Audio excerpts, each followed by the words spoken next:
I worked last week. I worked Monday. I got laid off Friday with no notice. I don't know when I'm going to return back to work. Right now, I can apply for unemployment, but unemployment does not pay the bills, especially when we work every week and we live from paycheck to paycheck. So at this time, I'm just asking that you think about the working people, the people that help build this country, the people that help keep this country going, and not worry about big businesses or bailing out banks, and just worry about the little people and helping the little people and the little people that make a difference, just working 40 hours plus a week just to put food on the table and provide for their families. Well said. That was IUPAT's DC 21 Local 252 member Tureka Dixon sharing how coronavirus has impacted her life. Last week in response to the pandemic, the International Union of Painters and Allied Trades released their Bold Action platform for working families. It includes requests for immediate cash infusion, health care protection for the insured and the uninsured, and government protection that isn't just another bailout for corporate elites. So joining us now via Skype for more on her story is Tureka herself. Tureka, thank you so much for taking the time to join us. We really appreciate it. Thank you for having me. Thank you.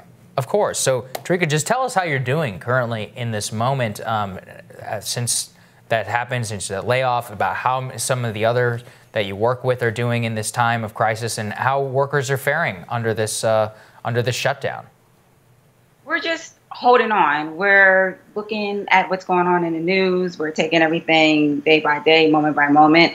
Of course, we have petitions going, things that we're signing, trying to make sure that Washington hear our voice. We want to make sure that our voice is heard, and just to make sure that we are covered in this stimulus package and we just don't get left out. Mm-hmm. Tell people a little bit about the work that you do, Tureka, and what that experience was like for you when you got the word that you were being laid off. I'm a glazer, so we do everything glass and architectural metal. Any high-rise building that you see, any storefront glass partitions that are inside of offices, glass handrails, that's pretty much the glazers. When the news came down, it hit us. It hit us like a ton of bricks. We were kind of following what was going on in other cities, but it didn't seem like anything was going to happen to us. So we're going to work every day, reporting to work, doing our job, and then Friday morning, it's, okay, that's it. The job is shutting down, and we don't know when we're coming back. And it hit you like a ton of bricks. And then I'm also working with a gentleman who been in for 35 years, and he's scheduled to retire in August.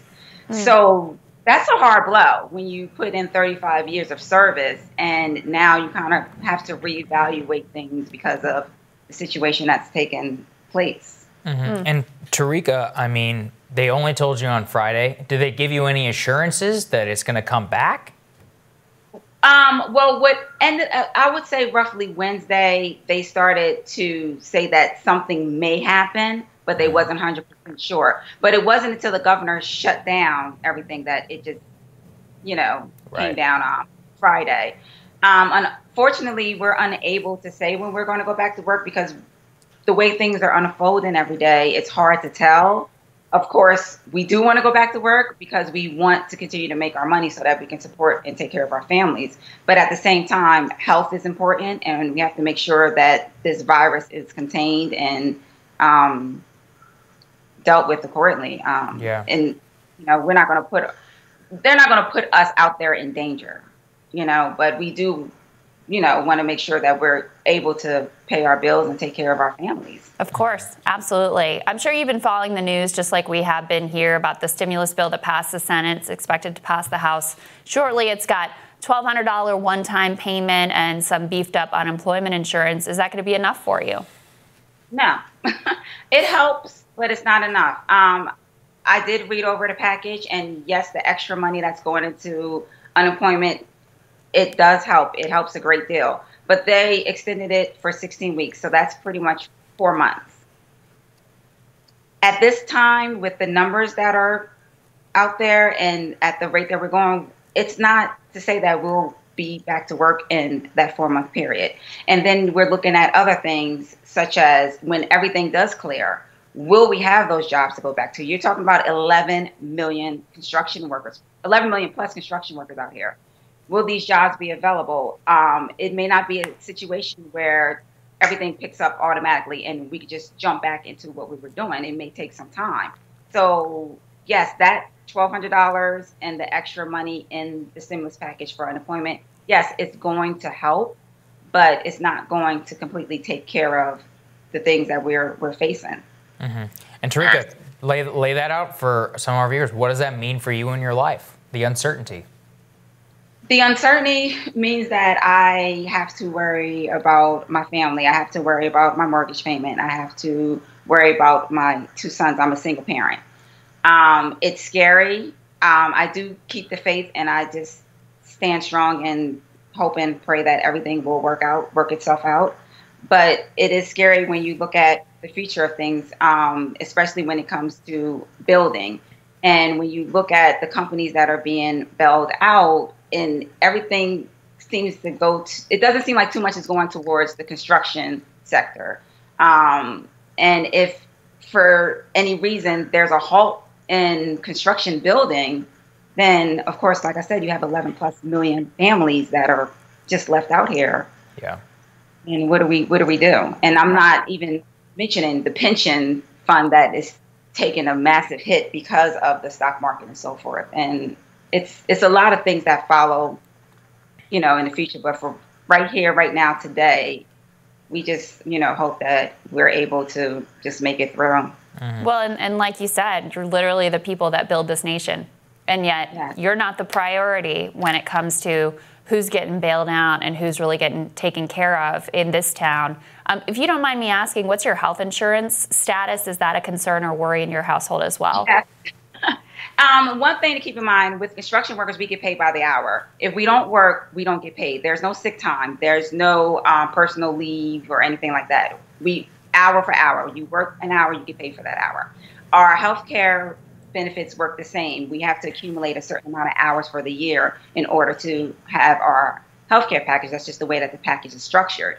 So that is a concern, because if you don't meet that amount of hours for the year, you no longer have health insurance until you're able to get those hours in. So along with that, these are things that, people are definitely concerned about. Families are definitely concerned about when you think about people that have some illnesses that require them to make it to the doctors every couple of months or so forth, or even prescription drugs. I mean, it's more to it than just putting food on the table. But of course, your main concern is making sure that you have food on the table. And Tureka, some of these, the senators are supposed to be now on vacation for 3 weeks. They do say maybe when they come back, they'll do another package. What do you want them to know about you, and what kind of help would really make a difference for your family? If they do come up with another package, I hope that package includes, of course, additional funding and benefits for the working people. I mean, it's not just, construction. It's the union in the whole, when you have people in the retail sector and the hotel industries and so forth. Just hopefully they just keep us in mind in their package, and that they continue to stimulate the construction industry along with other companies and other industries. I want them to keep in mind that we do work hour for hour. If we don't work, we don't get paid. There's no sick time, no severance, no paid leave, and that they continue to think about the 11 million plus people out here that are going to need continued care. I'm hoping that in their next stimulus package that they do kind of put building in there so that we can get back to work once this is all over. That's another thing. If we don't get back to work once this is all over, or there's a lull in that employment, then we're still kind of stuck where we are today. So I just hope that they create a bill that just stimulates everything in a whole and not just isolated to certain industries. Mm-hmm. Well, thank you so much for joining us, Tureka, laying that out, and we're keeping you in mind. So thanks so much for joining us. We will do everything we can to lift up your voice and the voice of other workers. Thank you, Tureka. Thank you so much. I appreciate it. Thank you. Mm-hmm. We'll have more Rising for you after this.